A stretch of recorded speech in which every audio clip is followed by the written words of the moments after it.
बिस्मिल्लाहिर्रहमानिर्रहीम। लाखों करोड़ों दुरूदो सलाम मोहम्मद मुस्तफ़ा सल्लल्लाहु अलैहि वसल्लम और आले मोहम्मद पर। मैं हूँ उमर दराज गोंदल। इमरान खान की एक और कही हुई बात सच साबित हुई है और मैं वो बताना इसलिए चाहता हूँ कि कल खान साहब ने एक प्रेस कॉन्फ्रेंस की और उस प्रेस कॉन्फ्रेंस के अंदर उन्होंने ये बात की कि इस वक्त इनका सिर्फ एक एजेंडा है और वो है इमरान खान को डिस्क्वालीफाई करना, इस सिस्टम में से आउट करना और किसी को इन करना। जारी बात है वो इन करने वाली शख्सियत नवाज शरीफ है। और अगर आज आप हामिद मीर का मजमून पढ़े तो उसमें भी ये बात अंदाजा हो रही है, जिसमें लग ये रहा है कि नवाज शरीफ वापस सिर्फ इसलिए आ रहे हैं कि वो इमरान खान की नाअहली को खुद करीब से देखना चाहते हैं। और हामिद मीर ने यही सवाल उठाया कि नवाज शरीफ कभी भी अपने उसूल के ऊपर खड़े नहीं होते और हर बार लोग उनसे तवक्को रखते हैं और हर बात वो भाग जाते हैं और इसी वजह से उनको लंदन जाना पड़ता है, इसी वजह से उनको इक़्तिदार के अंदर कंप्रोमाइज़ करना पड़ता है। इमरान खान ने और क्या कहा? इमरान खान ने कहा कि मुझे नाअहल करने से क्या हो जाएगा, मुझे नाअहल करने से क्या किसी और को वोट मिल जाएंगे, क्या कोई और इक़्तिदार में आ जाएगा? ऐसा तो हरगिज़ भी नहीं होगा। उन्होंने कहा हाँ ये ज़रूर होगा कि इलेक्शन कमीशन ऑफ पाकिस्तान मज़ीद ज़िल्लत कमाएगा। और साथ ही ये कहा कि जो मौजूदा चीफ इलेक्शन कमिश्नर हैं ये बिल्कुल एक नून लीग के जयाले के तौर पे काम कर रहे हैं। अब हैरान कुन तौर पे बात इस वक्त ये है कि इमरान खान के खिलाफ आज 12 दिसंबर है और कल 13 दिसंबर को आप ये समझिए कि election commission of Pakistan 5 cases की समाअत करेगा। अब इससे अंदाज़ा कर लें कि उनका इस वक्त सूरत हाल है क्या। अब आम तौर पे कहा जाता है जब आपने किसी से लड़ाई करनी होती है ना तो आप इस बात पे भी लड़ाई कर लेते हैं, तुम मेरी तरफ देख कैसे रहे हो, मेरी तरफ देख के हंस रहे हो। वो कहते हैं मैं कैसे देख रहा हूँ, बस ऐसे क्यों देख रहे हो। इमरान खान का बिल्कुल ऐसा ही है। इमरान खान के खिलाफ तौहीन अदालत की केसेस चल रहे हैं, इमरान खान के खिलाफ नाअहलियों के केसेस चल रहे हैं, Islamabad high court, supreme court, election commission of Pakistan, Tosha Khana, ये सारे एक जगह के ऊपर है। अब जरा एक और खबर सुन लीजिए।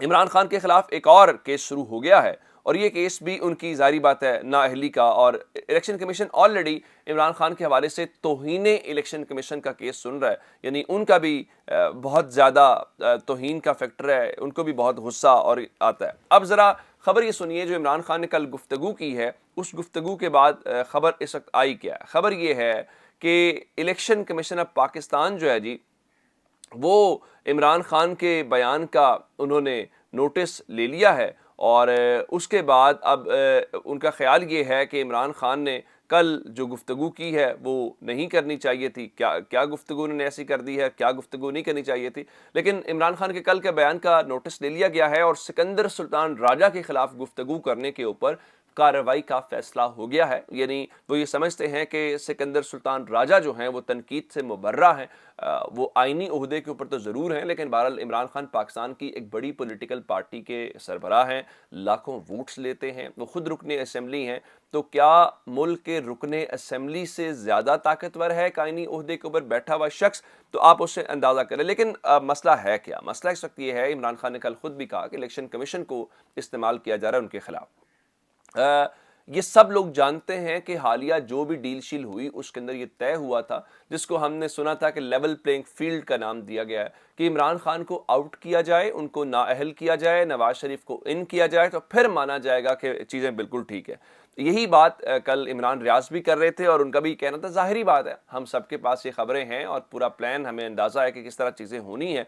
तो उन्होंने कहा जी इस्टेब्लिशमेंट ने नवाज शरीफ से इमरान खान की नाअहली का वादा पूरा किया और इस आखिरी वादे को पूरे करने के लिए जो तमाम रिस्क हैं वो लेने का फैसला किया है। इससे पाकिस्तान को अगर कोई नुकसान होता है तो बिल्कुल वो नुकसान का किसी को कोई फ़र्क नहीं पड़ता, क्योंकि ये जो लाडले साहब हैं नवाज शरीफ साहब, और ये हमेशा फ़ौज के इस्टेब्लिशमेंट के लाडले रहे हैं। अगर आप इसकी हिस्ट्री पढ़ना चाहते हैं 1981 से देख लीजिए, जब इनको वज़ीर ख़जाना लगाया गया, फिर वज़ीर आला पंजाब लगाया गया, फिर जब इनको नेशनल गवर्नमेंट बना के दी गई तो कैसे IGI बनाई गई और फिर IGI को कैसे उस वक्त के ये असगर खान केस अगर आप गूगल करेंगे या आपको थोड़ा इसके ऊपर पढ़ने का मौका मिलेगा तो ISI के ज़रिए पैसे बांटे गए, एक इस्लामी इत्तेहाद बनाया गया बेनज़ीर के ख़िलाफ़, और फिर कैसे नवाज शरीफ की गवर्नमेंट एक बार बर्खास्त हुई और सुप्रीम कोर्ट से बहाल हो गई। तो इस तरह की बहुत सारी और चीज़ें हैं जो वहाँ से होती हैं। अब ऐसी बात शायद खान अब्बासी ने की है, वो कहते हैं जी मुल्क की अदलिया की जिम्मेदारी है कि नवाज शरीफ से मुतल्लिक फैसले को दुरुस्त करे।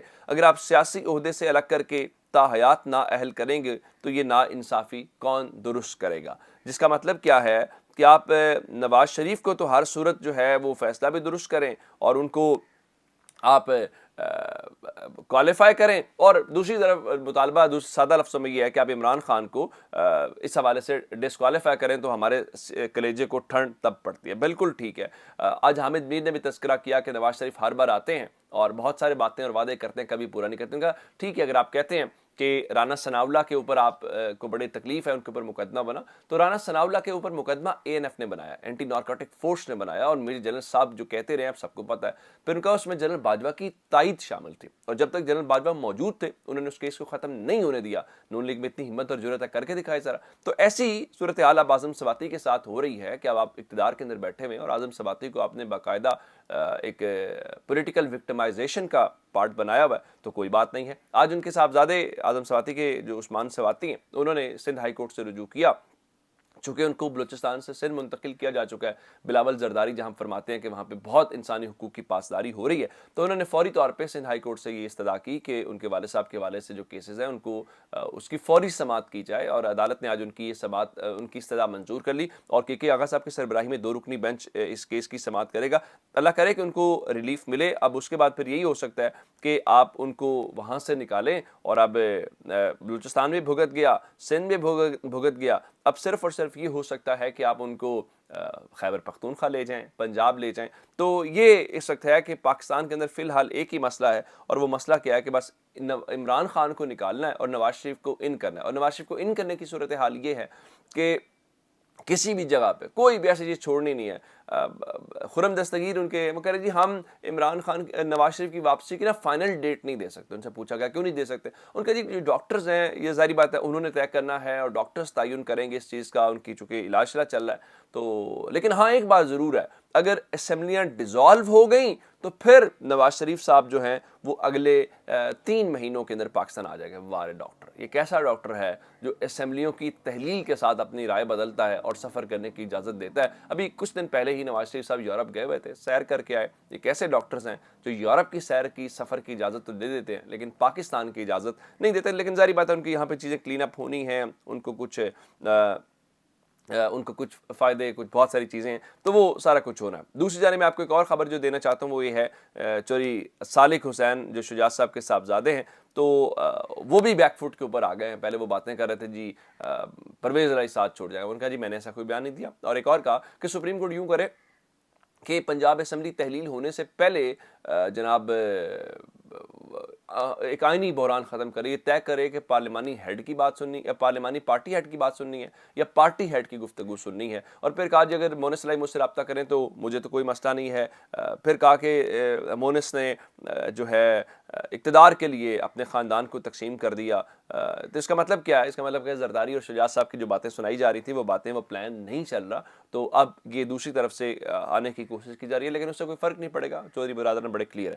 اب آپ کو پاکستان اور افغانستان کے بارڈر کی صورتحال بتائیں، چونکہ کل پاکستان کے 6 لوگ شہید ہوئے، درجنوں زخمی ہوئے، درجن سے زائد جو تھے، تو اس کے بعد خبر یہ ہے کہ کابل کے اندر افغان حکام سے پاکستان نے رابطہ کیا، ظاہری بات ہے ان کے سامنے اپنے کنسرنز رکھے ہوں گے۔ تو اس کے بعد اس وقت جو لیٹسٹ ڈیولپمنٹ ہے، پاکستان بھرپور ایکٹیو ہے اور اس کا بھرپور جواب دیا جائے گا۔ بہت اس کی پاکستان کی جانب سے اس کی مذمت بھی آ رہی ہے، اور پاکستان اور افغانستان کے بارڈر کے اوپر جو اور ایکٹیویٹیز میں آپ کو بتاؤں وہ کوئی اچھی نہیں ہے۔